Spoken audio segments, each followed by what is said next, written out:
नए भगत भाई बहन हैं जो सन 2014 के बाद से इन फर्जी नामदान केंद्रों से नाम दीक्षा लेके जुड़ रहे हैं, इन काल एजेंटों के खूटे से बंध रहे हैं, उन आत्माओं से हमारी विशेष प्रार्थना रहेगी आप जी निष्पक्ष होकर धैर्य के साथ में पूरा वीडियो देखा करें। और वीडियो देखने के बाद में गुरुदेव ने जो आपको तत्व ज्ञान की दया बख्शी है उस आधार से आप स्वयं निर्णय कीजिए कि वास्तव में क्या सही है क्या गलत है।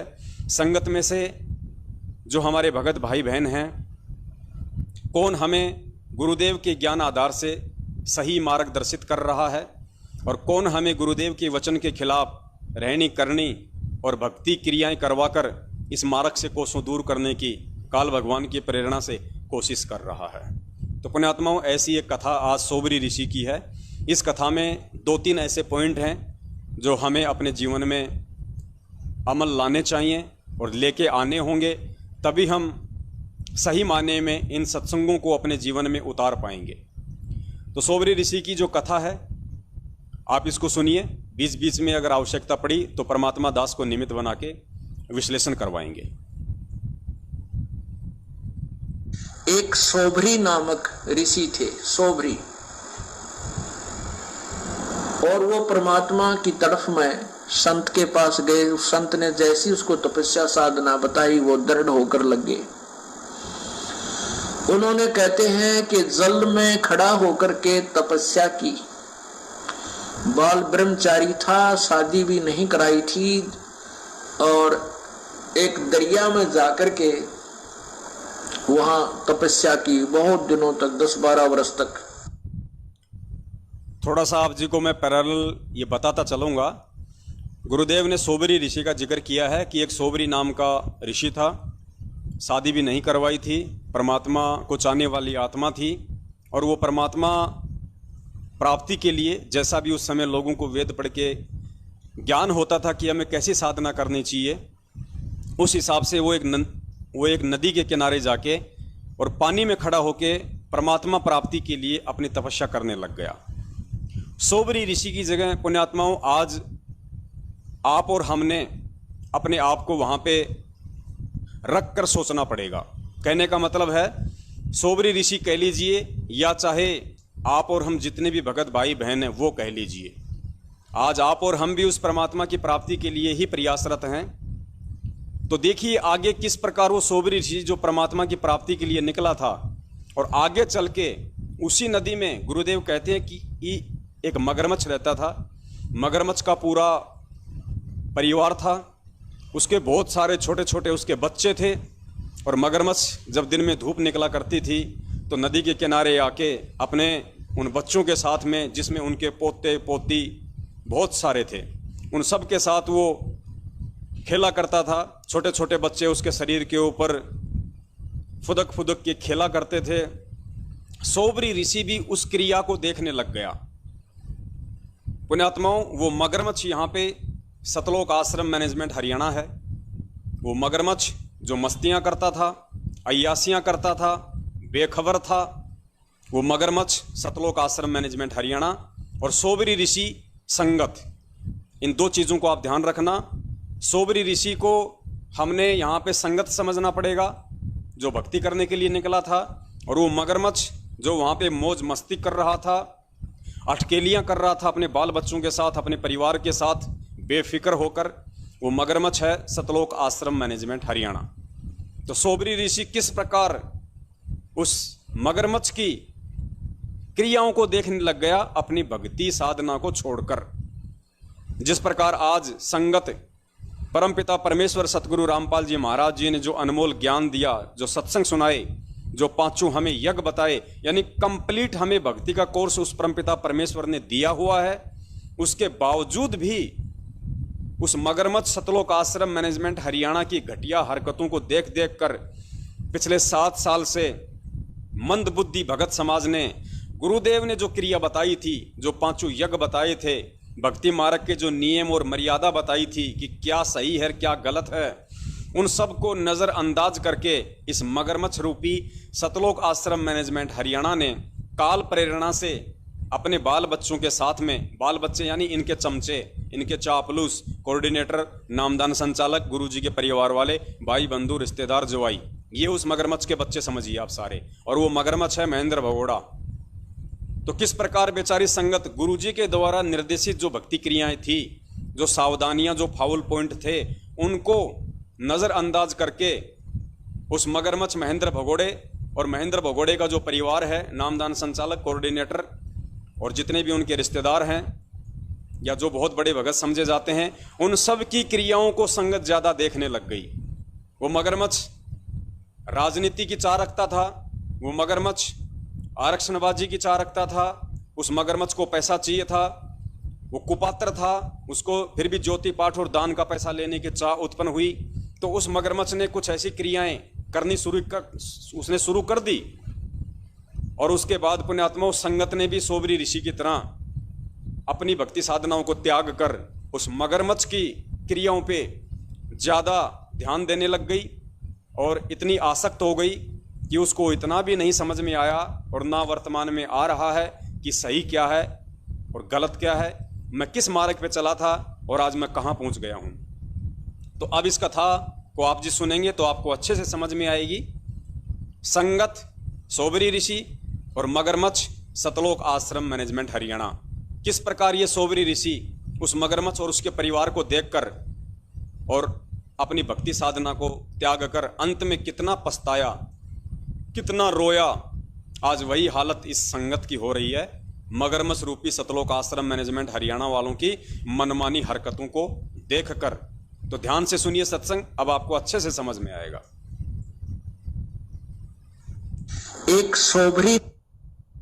एक सोबरी नामक ऋषि थे, सोबरी, और वो परमात्मा की तरफ में संत के पास गए। उस संत ने जैसी उसको तपस्या साधना बताई वो दृढ़ होकर लग गए। उन्होंने कहते हैं कि जल में खड़ा होकर के तपस्या की, बाल ब्रह्मचारी था, शादी भी नहीं कराई थी, और एक दरिया में जाकर के वहां तपस्या की बहुत दिनों तक, 10-12 वर्ष तक। वो वहां फिर क्या देखने लगा, कुछ दिन के बाद एक मगरमच्छ था और उस मगरमच्छ की काफी संतान थी। तो वो मगरमच्छ के पोते पोती, दोते दोती, वो उस मगरमच्छ के आसपास प्यार से घूमती थी और अपनी दूम से उस मगरमच्छ को प्यार देती थी, लाड करते थे। जैसे पोते पोती को दादा दादी की छाती पर लौट जा, कदे उसके कंधे पर बैठ जा, बैठे गए, तो इस तरह वो प्यार देती थी और वो मगरमच्छ उनसे बड़ा प्रसन्न रहता था, खुशी मनाता था। अब उस सोबरी ऋषि के मन में यह प्रेरणा होगी, मैं शादी करवाऊं और ब्याह करवा के मेरा पोते पोती हो और उन पोते पोतियों में दोता दोतियों के साथ ऐसे ही लाड लडाऊं। अब वह छोड़ भक्ति और निकला जलमत बार। कहां पहुंचा? मानधाता राजा के पास गया। अब उन राजाओं को पता होता था कि ये साधु जो आते हैं साधना करके, ये बड़े तोब का गोला होते हैं, एटम बम होते हैं, ये जो भी मन मुंह से निकाल देंगे वचन वो पार होता है। अब वो सोबरी ऋषि तपस्या करके उसका शरीर भी वृद्ध हो रहा, काफी वर्ष हो गए थे, और हाड़ सारे दिखे, बूढ़ी सी शकल, बाल बढ़ रहे। और वो जाकर मानधाता राजा से बोला कि आप मुझे एक कन्या दे दो, अपनी लड़की मेरे से ब्याह दो। मानधाता के 50 लड़की थी। अब राजा बड़ी असमंजस में फंस गया, जब नाटू तो शराप देगा, अरे से बूढ़े बूढ़े के अपनी जवान लड़की ने ब्याह हो, मेरा कैसा मूर्ख नहीं, बताइए क्या करूं, ये भगवान बड़ा फंसा। तो उसने सोच समझ के एक उत्तर दिया कि ऋषि जी, हमारा एक नियम है और ये विधान भी बताता है कि मैं अपनी तरफ से किसी लड़की को विवश नहीं कर सकता किसी के साथ शादी करने के लिए।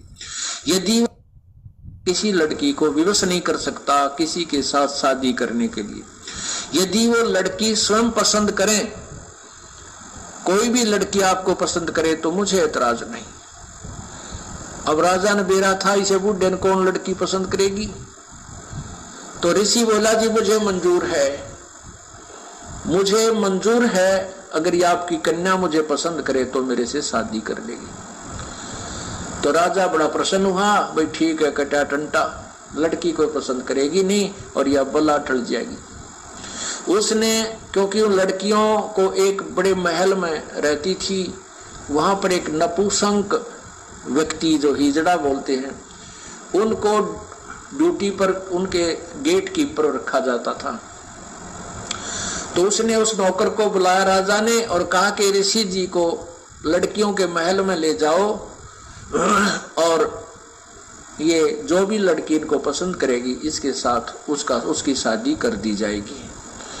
अब उस ऋषि जी ने अपनी सिद्धि साधना और सारे जीवन की कमाई को कहां बर्बाद करना शुरू किया? अपना सुंदर शरीर बना लिया नौजवान लड़के का। और जो ही उन लड़कियों के महल में प्रवेश किया और उस नपुंसक ने सारी कहानी बताई कि राजा का आदेश है, जो इसको पसंद करेगी उसके साथ शादी कर दी जाएगी। उन 50 की 50 लड़कियों ने उस ऋषि को पसंद कर लिया। अब राजा फंस गया अपने वचन में। सारी कहानी आकर बता दी गई कि आपकी 50 की 50 लड़कियों ने मुझे पसंद कर लिया।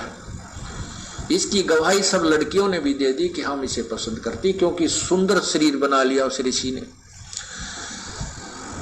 अब राजा ने वह फिर साथ भेज दी लड़की, लेकिन आत्मा बहुत रो रही थी कि कंगाल के साथ ये क्या खाएंगी मेरी बेटी, कहाँ रहेंगी, कैसे दुख उठाएंगी, जंगल में रहना पड़ेगा। पर चलो इनका भाग था, मैं क्या करूं।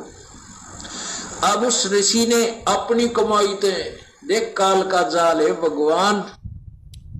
सत्साई पुण्यात्माओं, जितनी कहानी आपने सुनी है आप उसको ध्यान रखना, लेकिन अभी एक छोटा सा प्रसंग बीच में और आने वाला है। पुण्यात्माओं, एक छोटे छोटे पॉइंट नहीं है, ये अनदेखी करने वाली बातें नहीं है। इस तरह की बातें बोल के पूज्य गुरुदेव ये कबीर परमेश्वर आप और हम भक्तों की कॉमन सेंस की भी परीक्षा लेता है कि हमारे अंदर क्या भाव प्रकट होते हैं। अभी आगे ये सोबरी ऋषि क्या करेगा? उसने अपना युवा शरीर तो बना ही लिया अपनी सिद्धि शक्ति से, उन 50 लड़कियों के साथ में शादी करके जंगल में आ जाएगा। वहां से फिर ये क्या करेगा? अपनी सिद्धि शक्ति से जो विश्वकर्मा जी हैं, जो देवताओं के शिल्पी माने जाते हैं, जो भवन निर्माण का काम करते हैं, विश्वकर्मा, ये सोबरी ऋषि उस विश्वकर्मा को अपनी उस सिद्धि शक्ति से, अपनी भक्ति कमाई से आदेश देकर और उन 50 लड़कियों के लिए 50 महल बनवाएगा। अब सोचने वाली बात यहां पे क्या है, हमने ध्यान क्या देना है? यहां पे पूज्य गुरुदेव सतगुरु रामपाल जी महाराज जी के स्वरूप में साक्षात वो कबीर परमेश्वर आप और हम भक्तों की विवेक की परीक्षा लेने के लिए, हमारे ज्ञान की परीक्षा लेने के लिए, हमारे मन में क्या हलचल और क्या उथल पुथल शुरू होगी उसको चेक करने के लिए, उसको देखने के लिए जानबूझ के इस परमात्मा ने विश्वकर्मा ना बोल के और परमेश्वर ने विश्वामित्र बोल दिया। जानबूझ के परमपिता परमेश्वर सतगुरु रामपाल जी महाराज जी ने विश्वकर्मा ना बोल के विश्वामित्र बोल दिया। और आगे अपनी कथा में गुरुजी निकल गए। गुरुजी ने ये नहीं कहा मुड़ के कि भाई नहीं नहीं विश्वामित्र नहीं विश्वकर्मा, ये भी नहीं कहा परमात्मा ने। सीधा विश्वकर्मा बोला और सीधा विश्वामित्र बोला और तुरंत परमात्मा कंटिन्यू सत्संग करने में लग गए। लेकिन जो व्यक्ति गुरुदेव के बहुत सारे सत्संगों में सुना होगा कि देवताओं का जो शिल्पी है उसका नाम तो विश्वकर्मा है। वैसे भी हम सभी जानते हैं, जब हम एक 2 कौड़ी के जीव जिनकी कोई औकात नहीं है, हमने 3 दिन पहले कौन सी सब्जी खाई थी आज हमें याद नहीं है, जब हमें पता है कि देवताओं का शिल्पी विश्वामित्र नहीं बल्कि विश्वकर्मा है, तो ये कबीर परमेश्वर अपने सत्संग में कैसे भूल सकता है? ये कैसे विश्वकर्मा की जगह विश्वामित्र का नाम ले सकता है? लेकिन इसने जानबूझ के विश्वकर्मा की जगह विश्वामित्र बोला है कि हमारे मन में क्या उथल पुथल शुरू होगी। एक भगत क्या सोचेगा मेरे बारे में कि यार अगर मेरे भगत ने अगर ये भी सोच लिया अपने मन में, पुण्यात्माओं ये बहुत महत्वपूर्ण पॉइंट है।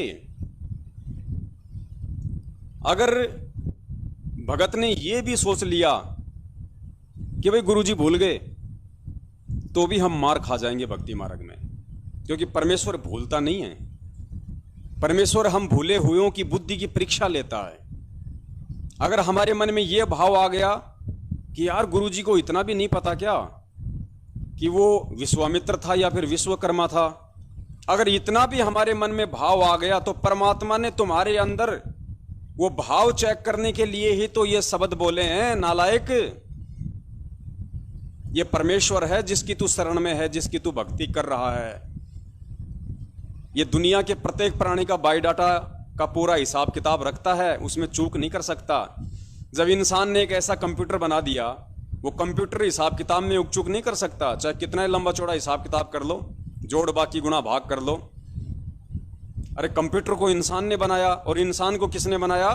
इन्होंने, पूज्य गुरुदेव जी ने, सतगुरु रामपाल जी महाराज जी ने, कबीर परमेश्वर ने। वो कैसे विश्वकर्मा की जगह विश्वामित्र बोल सकता है? और अगर बोल गया तो उसके पीछे का रहस्य क्या है, ये हमने समझना है। पुण्यात्माओं, हमारे मन में कभी भी यदि गुरुदेव किसी भी सत्संग में इस तरह का कोई शब्द यदि बोल जाते हैं अटपटा, या कुछ ऐसी बातें जो थोड़ी बहुत ज्ञान विरुद्ध हों, जो गुरुजी बोल जाएं, तो पुण्यात्माओं बैकग्राउंड में हमारे मन में हलचल नहीं होनी चाहिए, बिल्कुल भी 1% भी। उसका क्या निष्कर्ष निकलेगा, उसका क्या भेद है, वो हमें बाद में मालूम पड़ेगा। तो हमने उस चीज को छोड़ देना चाहिए कि जरूर परमेश्वर की कोई लीला है, कोई रहस्य है, जो परमेश्वर इस बात को छुपा गए और इसकी जगह परमात्मा दूसरी बात बोल गए। तो ध्यान से सुनना, परमात्मा यहां पे विश्वकर्मा की जगह विश्वामित्र बोल के चुपचाप कंटिन्यू आगे निकल जाएंगे, ये देखने के लिए कि पीछे से मेरे से ज्ञान प्राप्त मेरे बच्चों के मन में क्या उथल पुथल होती है, मेरे विषय में उनके मन में काल प्रेरणा से क्या क्या विचार उत्पन्न होते हैं। पुण्यात्माओं, जैसे गुरुदेव कहते हैं ना कि जो कुम्हार होता है वो अंदर हाथ रखता है और ऊपर चोट मारता है, ये तो इसी प्रकार ये गुरुदेव हैं, ये भक्ति रूपी कुम्हार है और हम इनके शिष्य रूपी मटके हैं। ये परमात्मा हमें तैयार करेगा इसी प्रकार से चोटें मार मार के। और चोट चाहे परमात्मा स्वयं अपने सत्संगों के माध्यम से मारे या चाहे अपने बच्चों से आपस में साध संगति के माध्यम से मरवाए। तो हमने बहुत सजग होना पड़ेगा इस भक्ति मार्ग पे आगे। हमें किसी भी प्रकार से अब इस परमपिता परमेश्वर सतगुरु रामपाल जी महाराज जी के प्रति अपने मन में पुण्यात्माओं -0% भी विक्षेप नहीं आने देना है। भले ही हमारे वो बातें समझ में आए या ना आए, समझ में आए तो अच्छी बात है, ना आए तो भूल जाना उस बात को और छोड़ देना कि जरूर इसमें कोई भेद है, कोई रहस्य है, आने वाले समय में परमात्मा समझाएंगे, या हो सकता है वर्तमान में मेरी बुद्धि का लेवल उतना ज़्यादा नहीं है जो मैं इस चीज़ को समझ नहीं पा रहा। ऐसा सोच के हमने उस बात को भूल जाना है, मन में शंका नहीं पालनी है। तो ध्यान से सुनिए, अब परमेश्वर आगे क्या बोलेंगे इस कथा में। उसने क्या किया, वहां जाकर के विश्वामित्र को आदेश दिया कि इन 50 महल बना दे। अब विश्वामित्र जी ने 50 मकान न्यारे न्यारे बना दिए। पुण्यात्माओं, गुरुदेव ने 2 बार विश्वामित्र बोला है, ध्यान रखना, 1 बार नहीं 2 बार। 1 बार आदमी भूल सकता है, दूसरी बार तो याद आ ही सकता है ना। लेकिन देखो परमेश्वर किस प्रकार की लीला कर रहे हैं, किस प्रकार से अपने बच्चों के मन में उठने वाली शंकाओं को, उथल पुथल को चेक कर रहे हैं। 2 बार बोला परमात्मा ने लगातार। पुण्यात्माओं, ये तो बहुत छोटी छोटी हमारी परीक्षा हैं। ये समझो कि परमात्मा थोड़े से में ही हमें पूरे 100% मार्क दे रहे हैं। और ये अगर इस छोटी सी परीक्षा में भी यदि हम चूक गए तो असंख्य जन्म फिर ठोर ठिकाना नहीं होगा हमारा, असंख्य जन्म। और प्रत्येक में बहुत अच्छे खान पान, सुंदर आहार, फल वगैरह वो वृक्ष लगा दिए। एक दिन मानधाता राजा के मन में ये बात आई कि अभी अपनी कन्याओं को देख करता हूं वो दुखी है या सुखी है। वो जब वहां पहुंचा अपने उस ऋषि के डेरे में, देखा वहां तो पूरी 50 मकान बने हुए हैं, बड़े सुंदर सुंदर, एक कॉलोनी सी बसी हुई है। वो पहली लड़की के मकान में जब गए तो मानधाता राजा ने पूछा, बेटी तुम कुशल तो हो? कि पिताजी वैसे तो हम कुशल हैं, कोई कमी नहीं, लेकिन माता पिता की याद तो आती ही रहती है और बाकी हमें कोई कष्ट नहीं। एक मुझे कष्ट है कि ये मेरा पति मेरे पास ही रहता है, दूसरी बहनों के पास कभी नहीं जाता। अब वो दूसरी कन्या के पास गया तो उसने भी यही कहा, पिताजी हम बहुत सुखी हैं और मुझे एक बात का दुख है कि मेरा पति मेरे ही पास रहता है, दूसरी बहनों के पास नहीं जाता। ऐसे 50 के महल में जाकर उसने देखा कि 50 की 50, क्योंकि एक सिद्धि वो चोले धारे, एक सिद्धि नीतत विचार है, ये सर्व अपनी ही कमाई से ये ड्रामेबाजी करवा देता है काल। अब उसने इतनी कमाई कर ली थी सोबरी ऋषि ने, 50 तो शरीर धारण कर लिए, 50 की 50 औरतों को भोग रहा है और उधर 51वां अलग से और बैठा है। जब मानधाता सब लड़कियों के पास हो, जब मानधाता सब लड़कियों के पास होकर के फिर देखा कि ऋषि तो बाहर भी बैठा है, तब उसके चरणों में मस्तक झुका दिया कि आपकी लीला अपरंपार है। अब उस राजा के लिए तो भगवान सिद्ध हो गया वो सोबरी ऋषि। अब उसकी पोल खुलती है, अब देखना आगे क्या होता है। अब देखना पुण्यात्मा, इस कहानी का जो निष्कर्ष है गुरुदेव अब बताएंगे।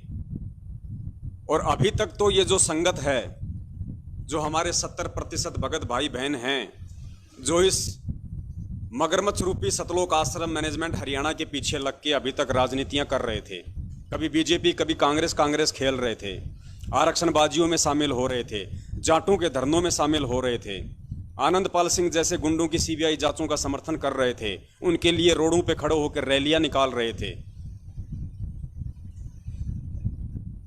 अभी तक तो ये केवल ड्रामा कर रहे थे। अब निष्कर्ष का समय अब आएगा जब हकीकत का उस संगत को मालूम चलेगा, पता चलेगा, तब वो सिर पे हाथ रख के रोएंगे, जिस प्रकार अब गुरुदेव बता रहे हैं कि सोबरी ऋषि उसके बाद अपने सिर पे हाथ रख के रोया। ध्यान से सुनिए कहानी को। अब सोबरी ऋषि के 150 लड़के हो गए, 150 बच्चे हो गए, कोई 50 लड़कियां, 2-2 3-3 बालक हुए, 50 पत्नियां। अब वो क्या सोचता है कि अभी कोई 4 वर्ष का लड़का है, कोई 5 वर्ष का लड़का है, ये फिर सियाने होंगे, इनका ब्याह करूंगा, फिर इनके पोते होंगे मेरे, और फिर मैं इनसे प्यार करूंगा। रे तेरा गजब है, मन तो जीवन खो दिया अपना। ओहो हो, फिर क्या रोता है कि मेरी सारी कमाई बर्बाद होगी, मैं उस मगरमच्छ के, कि मेरी सारी कमाई बर्बाद होगी, मैं उस मगरमच्छ के संगत में, कुसंगत में अपना सर्वनाश कराया। अगर वो मगरमच्छ को मैं नहीं देखता, वो कैसे अपने पोते पोतिया में मस्त हो रहा था, प्यार से खुश रहता था, आज मैंने अपना सर्वनाश कर लिया। जो 20, 30, 40, 50, 60 वर्ष में जो साधना की थी वो बर्बाद कर दी, वो नष्ट कर दी। तो पुण्यात्माओं, ठीक इसी प्रकार जिस प्रकार वो सोबरी ऋषि आगे चल के रोया, ये सोचकर कि अगर मैं उस मगरमच्छ की उस मनमानी हरकतों की तरफ नहीं देखता और अगर उस मगरमच्छ से वो प्रेरणा लेके अगर मैं ये शादी नहीं करवाता, ये बच्चे उत्पन्न नहीं करता, तो मेरी भक्ति कमाई बर्बाद नहीं होती। लेकिन फिर समय हाथ से निकल चुका था। ठीक इसी प्रकार पुण्यात्माओं, नादानी में, मूर्खता में, नासमझी में या ज्ञानहीनता में हमारे जितने भी 70% भगत भाई बहन हैं, जिन्होंने सतलोक आश्रम मैनेजमेंट हरियाणा रूपी इस मगरमच्छ के पीछे लग गए और जिस राजनीति से परम पूज्य सतगुरु रामपाल जी महाराज जी का सदा से 36 का आंकड़ा रहा है, उसी राजनीति में बेचारी पूरी संगत को धकेल दिया। 27 वर्षों से गुरुदेव ने ना कभी बीजेपी को वोट डलवाए अपने बच्चों को कह के, ना कभी कांग्रेस को वोट डलवाए, ना कभी किसी जाटों के आरक्षण में अपने बच्चों को बैठाया, ना कभी किसी गुंडे की सीबीआई जांच का परमात्मा ने समर्थन करवाया, ना कभी जगत वालों को परमात्मा ने चंदे के रूप में या दान के रूप में 8-8, 10-10 या 20-20 लाख रुपए दिए। लेकिन ये सारे कुक्रम इस मगरमच्छ रूपी सतलोक आश्रम मैनेजमेंट हरियाणा ने इस सोबरी रूपी बेचारी भोली संगत से करवा डाले। तो पुण्यात्माओं, आगे चल के इस संगत को जो पछतावा होगा उसका कोई वारन पार नहीं होगा। ये लोग सिर पे हाथ रख के रोएंगे जो आज हमें गुरुद्रोही कह रहे हैं, जो आज हमें कह रहे हैं कि ये परमात्मा की संगत को ये बर्बाद कर रहा है। ये सत्सेवक जो हैं ये सारे के सारे मनमाने आचरण कर रहे हैं। पुण्यात्माओं, आने वाले समय में यही लोग सिर पे हाथ रख के रोएंगे और ये पछताएंगे यदि मैं और ये सोचेंगे यदि उस समय हम लोग इस मगरमच्छ रूपी सतलोक आश्रम मैनेजमेंट हरियाणा की हरकतों पे ध्यान नहीं देते, इनके पीले पर्चों पे यदि हम ध्यान नहीं देते और थोड़ा सा भी यदि हम परम पिता परमेश्वर सतगुरु रामपाल जी महाराज जी के ज्ञान को आधार बना लेते और ये राजनीतियां करने से, ये गंदे कर्म करने से, इनको पात्रों को ज्योति पाठ और दान का पैसा देने से यदि हम अपना बचाव कर लेते तो आज ये परमात्मा की भक्ति सुरक्षित रह जाती। आज हम काल की भेंट नहीं चढ़ते। और पुण्यात्माओं, सोबरी ऋषि को तो कोई समझाने वाला नहीं था, कोई बताने वाला भी नहीं था, इसलिए उस बेचारे को तो अपन क्या दोष दें।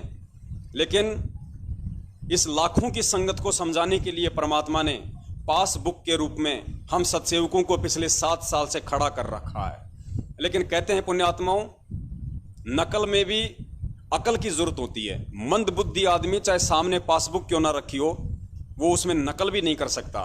तो इस 70% संगत की हालत उसी मंद बुद्धिता में आती है। इनके सामने सत्सेवक रूपी पासबुक पेज खोल खोल के रखी हुई थी। लोग चिल्ला चिल्ला के बोल रहे थे कि भैया इस सवाल का ये जवाब है, इस सवाल का ये जवाब है, ऐसा लिखेगा तो अच्छे मार्क्स आएंगे। लेकिन ये लोग उसको भी नहीं समझ पाए क्योंकि नकल में भी अकल चाहिए। अर्थात परमेश्वर के भक्ति मार्ग में मर्यादाओं को निभाने के लिए भी पिछले जन्म के अच्छे शुभ संस्कार चाहिए, जो इन लोगों के पास नहीं है। तो इस कहानी के माध्यम से हमें गुरुदेव ने कितनी बड़ी शिक्षा दी है और आज हम सत्सेवकों को अपने भाग्य पे नाज होना चाहिए। परमपिता परमेश्वर जी का बार बार ये धन्यवाद करना चाहिए कि हे पिताजी, हम भी आपके बच्चे और सतलोक आश्रम मैनेजमेंट हरियाणा के लगे हुए भगत भाई बहन भी आपके बच्चे। परमात्मा, फिर हम पे ऐसी दया कैसे हो गई आपकी? आपने कैसे हमको संभाल लिया परमात्मा? हमें कैसे आपके ये वचन समझ में आ गए? हम कैसे आपके सत्संग रूपी वचनों पे इतने दृढ़ होकर चल पा रहे हैं परमात्मा? तो पुण्यात्माओं, ये सारा का सारा जो खेल होता है ये पिछले जन्म के भक्ति संस्कारों का होता है। या जीव चाहे तो वर्तमान में ज्ञान को आधार बना के अपने भक्ति संस्कारों को मजबूत कर सकता है। लेकिन सतलोक आश्रम मैनेजमेंट हरियाणा ने काल प्रेरणा से संगत को वर्तमान में ज्ञान आधार से अपने भक्ति संस्कारों को मजबूत नहीं करने दिया और वो आत्माएं बुरी तरह से धोखा खा चुकी हैं। अब अगर वो पछताएंगी तो भी अपने उस समय को वापस नहीं ला सकती, क्योंकि परमेश्वर कहते हैं कि एक बॉल पे 2 छक्के और जीवन में 2 मौके किसी सौभाग्यशाली व्यक्ति को ही मिलते हैं। और ये दोनों मौके सतलोक आश्रम मैनेजमेंट हरियाणा के पीछे लगी हुई 70% संगत खो चुकी है। तो पुण्यात्माओं, कबीर परमेश्वर के बिना इस जीव का मोक्ष नहीं हो सकता। कहते हैं, गोरख से ज्ञानी घण ये सुख दे जति जिहान, सीता सी बहु भारिया ये संत दूर अस्थान।